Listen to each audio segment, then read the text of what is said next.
Nous allons voir dans cette nouvelle partie comment l'on peut transformer une géométrie en une static mesh. Je pars donc d'une broche cubique, ensuite j'utilise l'outil de géométrie et j'édite maintenant par exemple le polygone du haut que je sélectionne, j'applique un extrude, ici l'extrude fait 64 unités de hauteur, j'en fais un deuxième. J'utilise par exemple maintenant l'outil d'échelle, je change l'échelle donc de ce polygone, j'applique de nouveau un extrude, je fais de nouveau un changement d'échelle à ce niveau avec le polygone et je réapplique encore de nouveau un extrude. Ensuite je fais une opération d'addition et maintenant je vais dans l'explorateur de texture pour choisir la texture que je vais appliquer donc sur cette géométrie.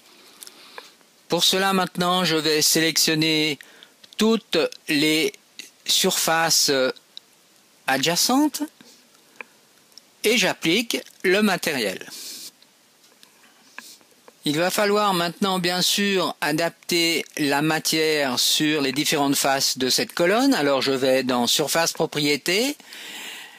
Je joue ici sur l'échelle de la texture. Maintenant, on va convertir donc la géométrie en une static mesh avec le bouton droit de la souris. On a un paquet qui vient de s'ouvrir, donc on va créer un paquet dans lequel on va mettre notre static mesh. Ensuite, on va dans l'explorateur. On retrouve ici la static mesh. On rentre dans l'éditeur de static mesh et on va rajouter une collision sur cette static mesh. Alors, cette collision est la collision la plus simple. On peut maintenant faire une collision beaucoup plus complexe avec ici différents paramètres qu'on peut ajuster. Voilà, mais cette collision est peut-être trop complexe pour l'usage, donc on peut supprimer la collision et rajouter une collision simple, ce qui est représenté ici en vert. Voilà, une fois que notre paquet est sauvé, on peut prendre la static mesh et la déposer sur un plan. Ensuite, on va pouvoir jouer avec les dimensions de cette static mesh. Une fois qu'on l'a positionnée à l'endroit qui nous convient.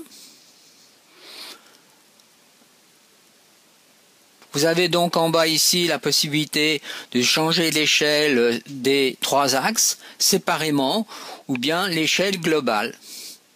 Vous pouvez donc ensuite créer un duplicate de cette première colonne pour créer une scène un peu plus complexe.